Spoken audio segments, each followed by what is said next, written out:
Hi everyone, welcome back to Shani classes. First of all good evening, good afternoon, good morning. कैसे हैं आप सब? Hopefully आप अच्छे हैं, काफ़ी बढ़िया हैं। चलिए आइए करते हैं शुरुआत आज की इस क्लास की, जहां पर हम साइंस के ऑब्जेक्टिव क्वेश्चंस करेंगे।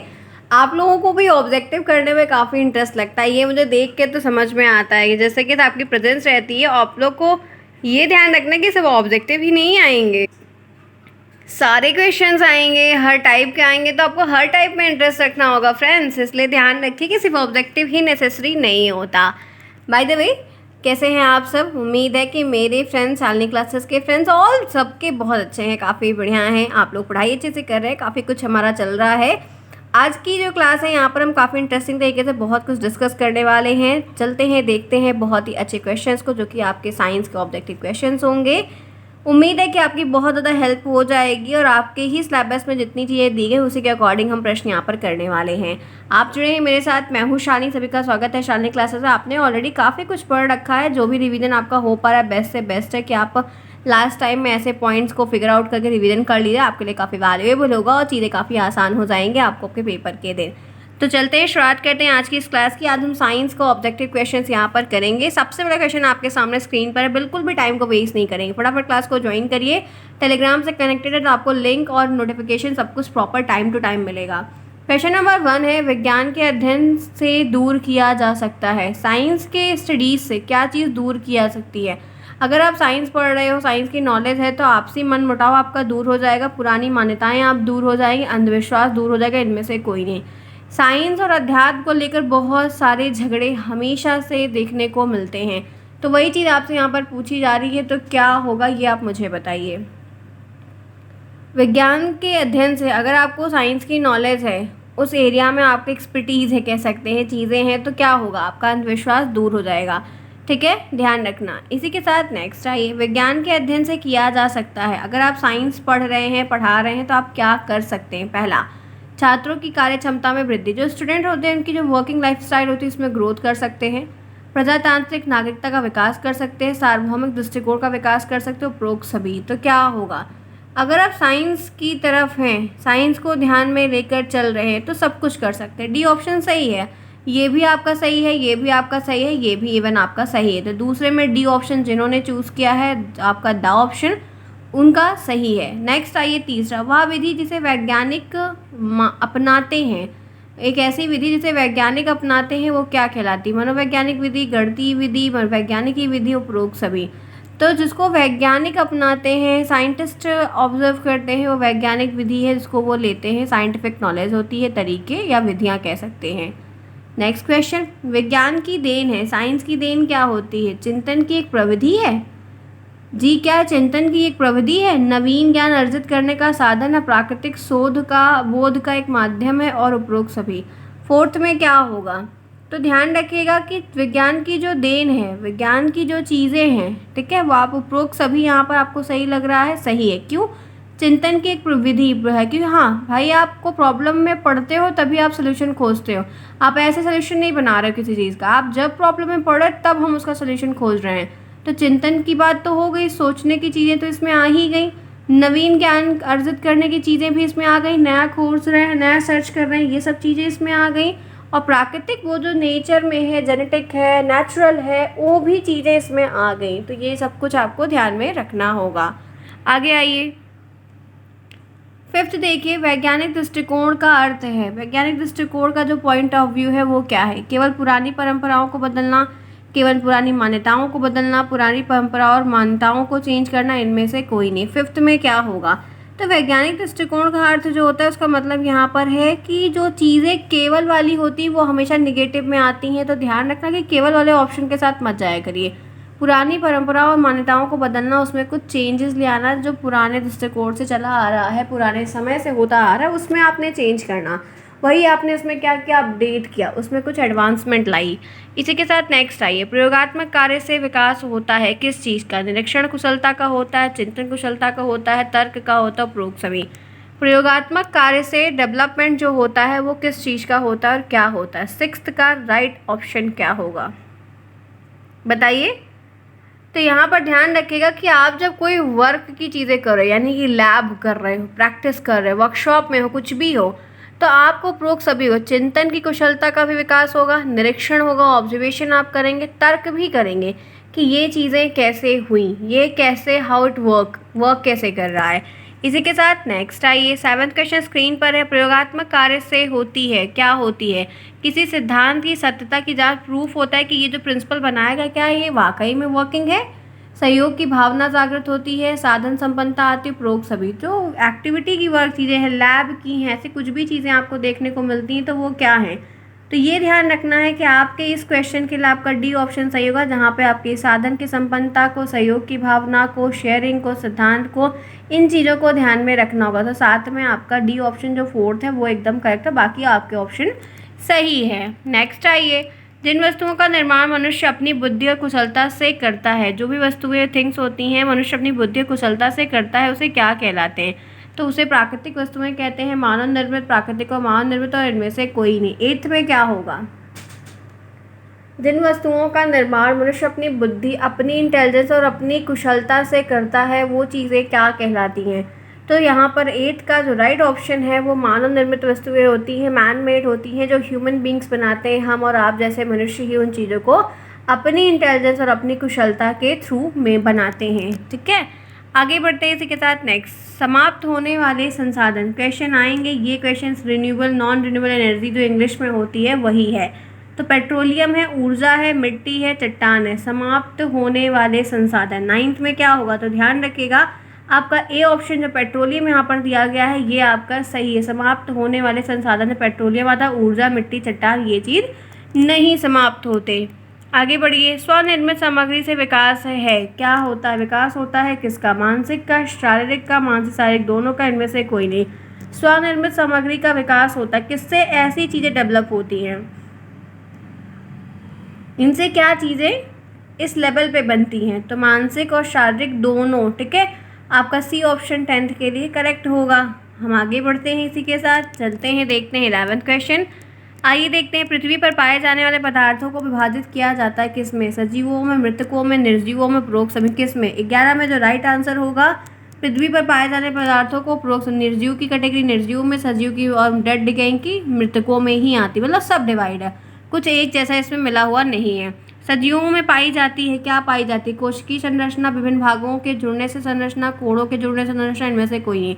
12 का राइट आंसर क्या होगा? सजीवों में पाई जाती है, क्या पाई जाती है? तो ध्यान रखना कोशिकीय संरचना पाई जाती है, सेल्स ऑर्गेनाइजेशन होता है, सेल्स पूरी सेल्स का फॉर्मेशन होता है, तो सेल्स की चीज़ें पाई जाती है, उससे ही टिश्यू और सब कुछ बनता है। हमारी बॉडी सेल से ही तो बनी हुई है, तो ऐसे जितने भी जीव हैं सबकी बनी हुई है। संवेदनशीलता और अनुकूलनता मतलब एडाप्टेशन पाया जाता है सजीवों में, मृतकों में, निर्जीवों में, किसी में नहीं। संवेदनशीलता यानी कि सेंसिटिविटी, एडाप्टेशन दोनों चीज़ें पाई जाती हैं। 13 में क्या होगा? ध्यान रखिएगा सजीवों में, लिविंग में पाई जाती हैं। ठीक है, आगे बढ़िए। 14वां क्वेश्चन है आज का स्क्रीन पर, पौधे के किस भाग द्वारा जल का अवशोषण किया जाता है? मूल गोप का, मूल रोम का, प्राथमिक जल का, पत्तियों द्वारा। तो 14 में क्या सही होगा? तो पौधे के किस भाग के द्वारा अवशोषण होता है? तो मूल रोम के द्वारा होता है। ठीक है, जल का अवशोषण मूल रोम के द्वारा होता है। नेक्स्ट आइए, कौन सा रीढ़धारी जंतु है? केचुआ, जोंक, एक्सकेसियस, एस्केरियस है और सांप है। रीढ़धारी यानी कि उसकी बैकबोन होती है, तो ध्यान रखना कि सांप। ठीक है, रीढ़धारी जंतु है। आगे बढ़िए, नेक्स्ट आइए, क्या 15 में से 15 मिला? 15 मतलब जान रहे 3 पेपर। ठीक है, मैंने आपको 3 पेपर करवा दी, 5-5 प्रश्न आपको आएंगे। जिन्हें नहीं पता है 12 नंबर से कम किसी भी कीमत पर मत लाइएगा फ्रेंड्स, नहीं तो बैक लग जाएगी। 3 सब्जेक्ट में अगर बैक लगेगी तो पूरा पेपर फिर से आपको 8 के 8 पेपर देने का आपका सेमेस्टर बैक हो जाएगा। 2 बैक लगेगी 2 सब्जेक्ट में अगर, तो आप बच जाएंगे और सेकेंड सेमेस्टर का पेपर दे पाएगा। तो हमेशा बैक के टारगेट को भी दिमाग में लेकर चला करिए, कुछ भी हो जाए बैक नहीं आनी चाहिए। आगे बढ़िए, 16वां क्वेश्चन है, बीज का निर्माण होता है, जो बीज का फॉर्मेशन होता है वो कहाँ से होता है? अंडाशय से, बीजांड से, परागण से और पुष्पासन से। 16 में क्या सही होगा? 16 में आपका क्या सही होगा? तो ये ध्यान रखिएगा कि बीजांड से होता है। कहाँ से होता है? बीजांड से। आपका सी ऑप्शन करेक्ट है। हम इसी के साथ आगे बढ़ते हैं। नेक्स्ट देखते हैं 17वां, प्रकाश संश्लेषण में उत्पन्न होने वाली जो ऑक्सीजन निकलती है वो कहाँ से? जल से, शकरा से यानी शुगर से, ग्लूकोज से और कार्बन डाइऑक्साइड से और पर्णहरित से। प्रकाश संश्लेषण में उत्पन्न होने वाली जो ऑक्सीजन होती है, जो ऑक्सीजन हम लेते हैं वो कहाँ से निकलती है? तो वाटर से निकलती है। 17 में ये ऑप्शन करेक्ट होगा। आगे बढ़िए। प्रकाश संश्लेषण में प्रकाश अभिक्रिया होती है किसमें? ग्रेनम में होती है, माइटोकॉन्ड्रिया में, स्ट्रोमा में और राइबोसोम में। फोटोसिंथेसिस का प्रोसेस, फोटोसिंथेसिस का फिगर, सब कुछ का जो फुल फॉर्म है वो आना चाहिए। तो 18 का जो राइट आंसर है वो ग्रेनम में होता है, इतना ध्यान रखिएगा। ए ऑप्शन आपका करेक्ट है। आगे बढ़ते हैं। प्रकाश संश्लेषण में कौन सी गैस आवश्यक होती है? O2, CO2, N2 और H2। 19 में क्या सही होगा? जब फोटोसिंथेसिस का प्रोसेस पौधों के द्वारा किया जाता है अपने भोजन को बनाने के लिए, वहाँ पे कार्बन डाइऑक्साइड की नीड होती है। इसी के साथ नेक्स्ट क्वेश्चन, प्रकाश संश्लेषण की क्रिया पौधों में होती है, कहाँ होती है? सभी अंगों में होती है, सभी हरे भागों में होती है, केवल पत्तियों में होती है और पुष्पों में होती है। जो ये फोटोसिंथेसिस का, प्रकाश संश्लेषण का जो प्रोसेस होता है, ये चीज़ कहाँ पर क्या होती है? तो ये ध्यान रखिएगा। 20 का जो राइट ऑप्शन है जो एकदम सही है वो सभी हरे भागों में, जितना ग्रीनरी पार्ट होता है उसमें होती है। तो आपका 20 का सी ऑप्शन करेक्ट होगा। चलिए फटाफट क्लास को लाइक करिए ईच एंड एवरी वन, फिर हम आगे बढ़ते हैं और इसी तरीके से 20 प्रश्न और कर लेते हैं ताकि चीज़ें आपकी सॉल्व हो जाएं बढ़िया तरीके से। होपफुली कि आपके रिवीजन हो जाएंगे, कोई समस्या नहीं होगी, सब कुछ कर लेंगे। जल्दी से जल्दी करिए, जल्दी से क्विक करिए। जिन्होंने नहीं किया टेलीग्राम ज्वाइन करिए, आपको मिल जाएंगे बहुत कुछ, आपकी हेल्प भी हो जाएगी। आगे बढ़ते हैं, फटाफट करते हैं थोड़ा जल्दी से। 21, प्रकाश संश्लेषण में कच्ची सामग्री के रूप में प्रयुक्त होते हैं क्या? ग्लूकोज और फ्रक्टोज होते हैं और CO2 और पानी होता है, CO2 और O2 होता है, पर्णहरित और प्रकाश होता है। क्या होता है? तो 21 का ध्यान रखें कि प्रकाश संश्लेषण में कच्ची सामग्री के रूप में जो प्रयुक्त होता है रॉ मटेरियल वो CO2 और पानी होता है। नेक्स्ट आइए, शुद्ध पदार्थ होते हैं जो प्योर सब्सटेंस होते हैं, केमिस्ट्री का क्वेश्चन है, क्या होते हैं? जो खाने में शुद्ध हों, जिसमें अणु समान प्रकृति के हों, जिन्हें छानकर वाष्पित कर पृथक किया जा सके, जो विभिन्न तत्वों के मिश्रण हों। 22 में क्या होगा? तो ध्यान रखिएगा 22 में आपका बी ऑप्शन यहाँ पर है, जिसमें सभी अणु समान प्रकृति के होते हैं। तो बी ऑप्शन आपका एकदम करेक्ट है और सही है, इतना ध्यान रखिएगा। हम आगे बढ़ते इसी के साथ चलते हैं। नेक्स्ट, सभी शुद्ध पदार्थों का क्या होता है? सभी शुद्ध पदार्थ जो होते हैं उनका क्या? अच्छा स्वाद होता है, पृथक्करण आवश्यक होता है, निश्चित गलनांक और क्वथनांक यानी कि मेल्टिंग पॉइंट और बॉइलिंग पॉइंट होता है, अनफिक्स्ड अनसर्टेन होता है मेल्टिंग पॉइंट और बॉइलिंग पॉइंट। जो सभी प्योर सब्सटेंस होते हैं उनमें क्या चीज़ें पाई जाती? केमिस्ट्री का प्रश्न है ये। तो जितने भी प्योर सब्सटेंस होते हैं उनका जो मेल्टिंग पॉइंट और बॉइलिंग पॉइंट होता है वो फिक्स्ड होता है, वो कांस्टेंट होता है। आगे बढ़िए। वायु क्या है? जो एयर होती है वो क्या होती है? ये भी केमिस्ट्री का क्वेश्चन है। शुद्ध पदार्थ है क्या? वो एक प्योर सब्सटेंस होता है, समांगी मिश्रण होता है, विषमांगी होता है, ऑक्सीजन और नाइट्रोजन का यौगिक होता है। जो एयर होती है वो कैसी होती है? किस फॉर्म में, किस टेक्सचर में पाई जाती है? हम सभी जानते हैं वो हेट्रोजेनस होती है, जिसमें हेट्रोजेनस मिक्सचर होता है इंग्लिश में कहते हैं, जिसमें क्योंकि एयर में बहुत सारी चीज़ें पाई जाती हैं। नेक्स्ट आइए, ये भी आपका केमिस्ट्री का है। बालू और लोहे की छीलन को पृथक करने की विधि, ये पेपर में ये प्रश्न, ये सारे क्वेश्चन इंपॉर्टेंट है, अच्छे हैं।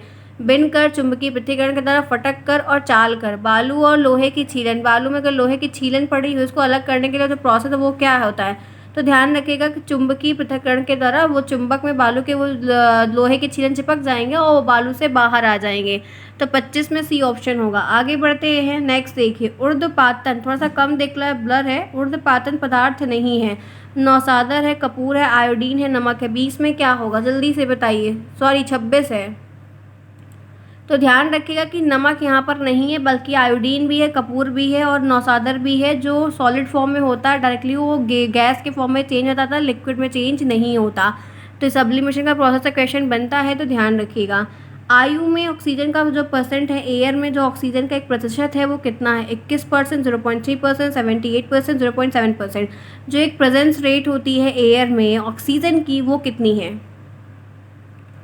27 में क्या होगा? Which option is best according to all of you? 27 में ध्यान रखना 21% ऑक्सीजन कितनी है? एयर में 21% ऑक्सीजन है। हम इसी के साथ आगे बढ़ते हैं। नेक्स्ट देखते हैं 28, श्वसन क्रिया में बाहर निकलने वाली जो गैस होती है, रेस्पायरेशन का प्रोसेस होता है, वो क्या होती है? नाइट्रोजन होती है, अक्रिय गैस होती है, ऑक्सीजन होती है, कार्बन डाइऑक्साइड। श्वसन का प्रोसेस कौन करता है?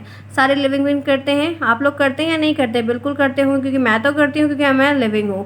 तो आप क्या है यहाँ पर? तो यहाँ पर ध्यान रखना है कि 28 में जो ऑप्शन है वो कार्बन डाइऑक्साइड CO2 होता है। जब हम रेस्पायरेशन करते हैं तो CO2 को बाहर निकालते हैं और O2 को कंज्यूम करते हैं। पौधे वायुमंडल के शुद्धिकरण करते हैं। जो प्लांट होते हैं वो एनवायरनमेंट में प्योरिफिकेशन का काम करते हैं। बोलिए हाँ करते हैं। कैसे करते हैं? ऑक्सीजन के थ्रू, नाइट्रोजन के थ्रू, कार्बन डाइऑक्साइड के थ्रू, जल के द्वारा। तो हम सभी जानते हैं किसके थ्रू? ऑक्सीजन के थ्रू करते हैं। इसी के साथ नेक्स्ट आते हैं। 30 क्वेश्चन आपके सामने है। कौन सा पौधा अधिक उपयोग के कारण संकटग्रस्त हो गया है? एक इंस्टिंक्ट स्पीसीज हो गया है, खतरा है उसको। चावल का, स्पर्शगंधा का, गेहूं का, मक्का का। बताइए क्या होगा? ऐसा कौन सा पौधा है जिसका यूज इतना ज़्यादा हो गया कि वो विलुप्त हो रहे हैं, मिल नहीं रहे हैं? तो वो स्पर्शगंधा है। सी ऑप्शन होगा। ठीक है, आगे बढ़िए। 31 पे आइए। जीवधारियों के नामकरण की द्वीप नाम प्रणाली, जो बायोनोमियल नेम होते हैं, वो पद्धति के जनक कौन है? लीनियस है, डोबिन है, रॉबर्ट हुक है, लुइस पोस्चर है। बताइए। पास्तर है। 31 में क्या होगा? लीनियस है। ठीक है, ध्यान रखिएगा। आगे बढ़िए। निम्नलिखित में से कौन सा पदार्थ वायुमंडल की नाइट्रोजन का स्थिरीकरण नहीं करता है? नाइट्रोजन फिक्सेशन का काम नहीं करता है। मटर, गेहूं, सेम और चना। अच्छा प्रश्न है। फिलहाल ये क्वेश्चन आ सकता है। ध्यान रखिएगा कि सेम और चना और मटर सब करते हैं। जो चढ़ते हैं, जो क्रीपिंग वाले होते हैं, जो ऊपर की तरफ चढ़ते हैं सहारे से, वो करते हैं, लेकिन गेहूं ये काम नहीं करता। तो आपका डी ऑप्शन इस क्वेश्चन के लिए सही होगा। हम 32 क्वेश्चन पे हैं, यानी कि हम दुगनी रफ्तार से चलते। मैं हमेशा कम समय में ज़्यादा चीज़ें करने की कोशिश भी करती हूँ, कराती हूँ, क्योंकि समय आपका और मेरा दोनों बहुत कीमती है। ठीक है, क्योंकि आपका एग्ज़ाम है, मुझे चीज़ें आप लिए करवानी है। तो ध्यान रखिए कि मैं जितनी स्पीड पे हर चीज़ बेस्ट से बेस्ट करने की कोशिश कर रही हूँ। आप भी फटाफट क्लास को लाइक करिए, दोस्तों में शेयर करिए और अच्छे से हर चीज़ पढ़िए। कोई डाउट है, समस्या कुछ भी है, तो कमेंट बॉक्स का ऑप्शन दिया गया है, आप वहाँ मेरे से पूछ सकते हैं। आपकी हेल्प ज़रूर की जाए। टेलीग्राम ज्वाइन करेंगे तो और ज़्यादा आपको हेल्प हो जाएगी। ठीक है, आगे बढ़ते हैं। नेक्स्ट देखते हैं। निम्नलिखित में से कौन से पौधे वायु को, नाइट्रोजन को नाइट्रेट में बदलते हैं? कवक में, विशिष्ट प्रकार के जीवाणु में, सभी प्रकार के शैवाल में, विषाणु में। 33 में क्या होगा? तो ध्यान रखिएगा कि वायु के नाइट्रोजन को नाइट्रेट में कन्वर्ट करना विशिष्ट प्रकार के जीवाणु में होता है। बी ऑप्शन आपका करेक्ट होगा। खाद्य श्रृंखला में प्रथम होते हैं। फूड चेन से प्रश्न आएंगे माय फ्रेंड्स, बिल्कुल आएंगे, डेफिनेटली आएंगे। शाकाहारी जंतु, कीट बच्ची, हरे पौधे और मांसाहारी। पहले कौन होता है? प्रथम, फर्स्ट रैंक पे कौन होता है? तो 34 का राइट आंसर यहाँ पर हरे पौधे, ग्रीन प्लांट्स जो होते हैं वो होते हैं। आगे बढ़िए। जीवधारियों का समूह जो प्रकृति ने परस्पर संस्करण द्वारा संतान उत्पन्न करता है उसे क्या कहते हैं? समस्त कहते हैं, जाति कहते हैं, जैव समुदाय और जीव कहते हैं। 35 में क्या होगा? तो ध्यान रखिएगा, उसे जाति कहते हैं। क्या कहते हैं? एक स्पीसीज कहते हैं। नेक्स्ट आइए। प्रकाश संश्लेषण क्रिया होती है माइटोकॉन्ड्रिया में, राइबोसोम में, हरित लवक में और एंडोप्लाज्मिक रेटिकुलम यानी कि एंडोप्लाज्मिक जालिका में। फोटोसिंथेसिस का प्रोसेस किस में होता है? ऑफ कोर्स हम जानते हैं, ग्रीन पिगमेंट में। क्लोरोफिल जहाँ पर होती है वहाँ पर ये चीज़ें होती हैं। आगे बढ़िए। जीव द्रव्य होता है। जीव द्रव्य को प्रोटोप्लाज्म इंग्लिश में कहते हैं। तो ये क्या होता है? समान द्रव्य है, एक विलयन है, एक कोल्डिहाइड सोल्यूशन है, एक आयनिक सोल्यूशन है। बताइए 37 में क्या होगा? जीव द्रव्य होता है। तो यहाँ पर ध्यान रखिएगा कि आपका सी ऑप्शन, एक कोल्डिहाइड यहाँ पर जो दिया गया है, ये सोल्यूशन आपका सही है। 37 में आपका सी सही है, बाकी सभी आपके गलत हैं।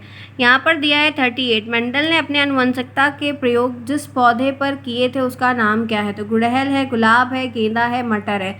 38 में क्या होगा? मंडल ने अपनी आनुवंशिकता, अपनी जेनेटिक के लिए किस पौधे पर, ये सारी चीज़ों को देखने के लिए तो मटर पर प्रयोग किया था। ये आप जानते हो, काफ़ी फेमस भी हुआ था। आगे बढ़ते हैं इसी के साथ। नेक्स्ट देखते हैं। पादप कोशिका की पहचान है। प्लांट सेल की जो पहचान होती है, जीव द्रव्य कला, ठीक है, वह कोशिका भित्ति, सेंट्रोसोम, माइटोकॉन्ड्रिया। कैसे आप पहचानेंगे कि ये प्लांट सेल है? एनिमल सेल, प्लांट सेल के चित्र भी आ सकते हैं। एक उम्मीद है, ध्यान से थोड़ा बनाकर एक बार देख लीजिएगा। तो सेल वॉल के थ्रू, ठीक है, ध्यान रखिएगा। आगे बढ़िए। स्वतः जनन सिद्धांत का प्रतिपादन करने वाले वैज्ञानिक का नाम क्या है? तो वॉन हेलमोंट है, लुइस पास्चर है, ओपेरिन है और लैमार्क है। 40 में क्या होगा? तो ध्यान रखिएगा, वॉन हेलमोंट है। ठीक है, आगे बढ़िए। नेक्स्ट देखिए। 41 क्वेश्चन पे हम आ चुके हैं फ्रेंड्स। हमने 40 प्रश्न कर लिया। क्या आपको क्वेश्चन समझ में आया? किसके कितने सही हुए मुझे कमेंट बॉक्स में ज़रूर से बताइएगा। 41 क्वेश्चन है। स्तंभ कंटक तने के रूपांतरक क्यों हैं? क्योंकि रीज़न क्या है? तो कंटक यानी कि कांटे, पर्व और पर्वसंधियाँ होती हैं, ये तने पर लगे होते हैं और ये पौधे की रक्षा करते हैं। कि कक्षस्थ कलिका जो इंटरनोड और नोड होती है, छोटी छोटी बीच में होती है, विकसित होते हैं और इन पर पर्वसंधियाँ निकलती हैं। तो 41 का जो राइट आंसर है डी वाला ही आपका यहाँ पर सही है। ठीक है, बायो से प्रश्न बनते हैं, ऐसा नहीं कि नहीं बनते हैं, तो पढ़ के जाइएगा। अंगूर में प्रतान रूपांतरण होता है, तने का होता है, अनुपत्र का होता है, पत्ती का और पुष्प अक्ष का होता है। बताइए, रूपांतरण का मतलब चेंज हो जाते हैं, तो तने का होता है। ठीक है, किसका होता है? तने का होता है। आगे बढ़ते हैं। तना बीज के किस भाग से बनता है? जो तना होता है, स्टेम होती है, वो बीज के किस भाग से बनता है?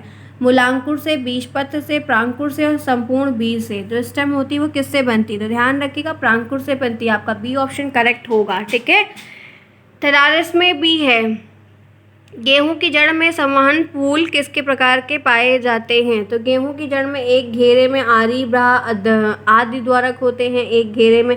कुछ क्वेश्चन नहीं भी आएंगे, जैसे ये क्वेश्चन है तो उम्मीद नहीं है, लेकिन इसका ये वाला ऑप्शन सही होगा। तना प्रतान उदाहरण है, ये आ सकता है। 45 प्रश्न आ सकता है, मटर का, जंगली मटर का और स्लाइमेक्स का और अंगूर का। तो ये जो है इसका राइट आंसर अंगूर का है। ठीक है, तना प्रतान। नेक्स्ट, एक बीजपत्री जड़ों में संवहन बंडलों की संख्या होती, सेंट्रोसोम कहा जाता है। क्या होती? सेंट्रोसोम। तो 4, 8, 2, 2, 4। तो ये जो होते हैं ना, सबके अलग अलग होते हैं, लेकिन 8 बंडल होते हैं, 8 सेट होते हैं। मतलब आज एक काम करते हैं, ये 46 प्रश्न करते हैं, बाकी के मैं कल करवा दूंगी। पहले आप लोग मुझे बताओ कि क्वेश्चन समझ में आ रहे हैं। आपकी सीरीज़ में दिया क्वेश्चन बैंक मेरे पास है, मैं वहाँ से ये चीज़ आपके लिए करवा रही हूँ कि होपफुली आपके ये रिवीजन फाइनल हो जाए। आपके सिलेबस में जो कुछ दिया गया है वैसे ही चीज़ें यहाँ पर हैं, 1 बाय 1 हो रहा है, हो जाएगी, कोई प्रॉब्लम नहीं है। पढ़ रहे हैं आप भी, मैं भी डिफरेंट चीज़ करवा रही हूँ, चीज़ें कवर हो जाएंगी। कोई समस्या है टेलीग्राम पर पूछिए। मिलते हैं नेक्स्ट में। Bye bye, take care, see you soon, best of luck.